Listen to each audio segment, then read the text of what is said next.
Exodus 17. All the congregation of Bnei Israel journeyed from the wilderness of Sin in stages, according to the command of Adonai, and camped in Rephidim. But there was no water for the people to drink.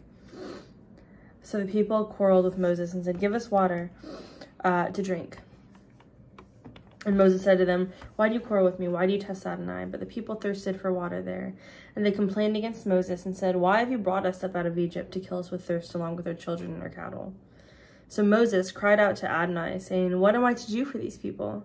They are about ready to stone me." Adonai said to Moses, "Walk before the people and take the elders of Israel with you, along with your staff with which you struck the river. Take it in your hand and go. Behold, I will stand before you there upon the rock of Horeb. You are to strike the rock, and water will come out of it so the people can drink." Then Moses did just so in the eyes of the elders of Israel. The name of the place was called Massah in Meribah, because of the quarreling of Bnei Israel, and because they tested Adonai, saying, "Is Adonai among us or not?"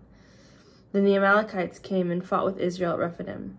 Moses said to Joshua, "Choose men, go out and fight the Amalekites. Tomorrow I will stand on top of the hill with the staff of God in my hand." So Joshua did as Moses said, and fought the Amalekites, while Moses, Aaron, and Hur went up to the top of the hill. When Moses held up his hand, Israel prevailed. But when he let down his hand, the Amalekites prevailed. Moses' hand grew heavy, so that he took a stone and put it under him and sat down. Aaron and Hur held up his hands, one on each side, so his hands were steady until the sun went down. So Joshua overpowered the Amalekites and his army with the edge of the sword.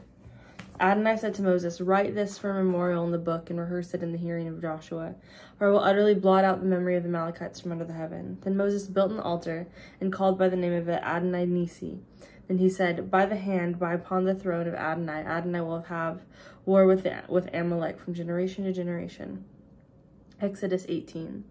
Now Jethro, the priest of Midian, and Moses' father-in-law, heard about everything God had done for Moses and for his people Israel, and how Adonai had brought Israel out of Egypt. Jethro, Moses' father-in-law, had taken in Moses' wife Zipporah, after he had sent her away with her 2 sons. One was named Gershom, because he said, "I have been an outsider in a foreign land." And the name of the other was Eliezer, because he said, "For my father's God is my help.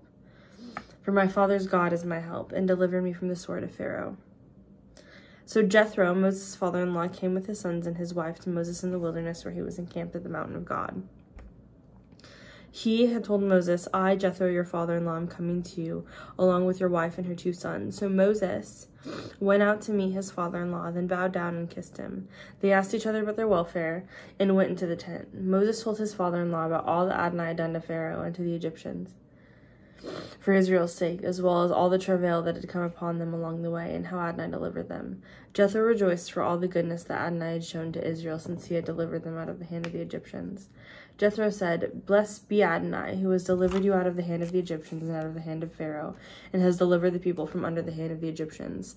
Now I know that Adonai is greater than all gods, since they had acted arrogantly against them." Then Jethro, Moses' father-in-law, presented a burnt offering and sacrifices to God. Aaron also came along with all the elders of Israel to eat bread with Moses' father-in-law before God. The next day, Moses sat to judge the people, and they stood around Moses from morning till evening. When Moses' father-in-law saw all that he did for his people, he said, "What's this? You're doing this to the people. Why sit by yourself alone with all the people standing around from morning until evening?"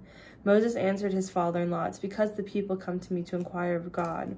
When they have an issue, it comes to me, and I judge between a man and his neighbor. So I make them understand God's statutes and laws." But Moses' father-in-law said to him, "What you're doing is no good. You will surely wear yourself out, as well as these people who are with you, because the task is too heavy for you. You cannot do it alone, by yourself. Now listen to my voice. I will give you advice, and may God be with you. You represent the people before God and bring their cases to God. Enlighten them as to the statutes and laws, and show them the way by which they must walk and the work they must do. But you should seek out capable men out of the people, men who fear God, men of truth who hate bribery. Appoint them to be rulers over thousands, hundreds, fifties, and tens. Let them judge the people all the time. Let every major case be brought to you, but every minor case they can judge for themselves. Make it easier for yourself as they bear the burden with you. If you do this thing as God so commands, then you will be able to endure, and all these people will go to their places in shalom." So Moses listened to his father-in-law and did everything he said. Moses chose capable men out of Israel and made them heads over the people, rulers of thousands, hundreds, fifties, and tens. They judged the people all the time. The hard cases they brought to Moses, but every small matter they judged themselves. Then Moses let his father-in-law depart, and he went on his way to his own land. Exodus 19. In the 3rd month after Bani Israel had gone out of the land of Egypt, that same day they arrived at the wilderness of Sinai.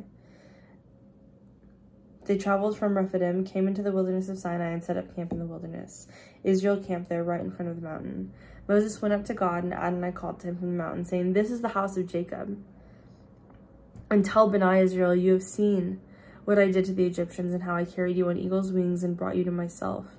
Now then, if you listen closely to my voice and keep my covenant, then you will be my own treasure from among all the people, for all the earth is mine. So as for you, you will be able to make a kingdom of Kohanim and a holy nation. These are the words which you are to speak to Bani Israel." So Moses went and called for the elders of the people and put before them all these words that Adonai had commanded him. All the people answered together and said, "Everything that Adonai has spoken, we will do." And Moses reported the words of the people to Adonai. Adonai said to Moses, "I'm about to come to you in a thick cloud, so that the people will hear when I speak with you and believe you forever." And Moses told the words of the people to Adonai. Adonai said to Moses, "Go to the people and sanctify them today and tomorrow. Let them wash their clothing and be ready for the 3rd day. For the 3rd day, Adonai will come down upon Mount Sinai in the sight of all the people. You are to set boundaries for the people all around, saying, 'Be careful not to go up into the mountain or touch the border of it. Whoever touches the mountain will surely be put to death. Not a hand is to touch it, but he will surely be stoned or shot through. Whether it is an animal or man, it will not live. When the shofar sounds, they may come up to the mountain.' Then Moses went down from the mountain to the people, consecrated them, and then they washed their clothing.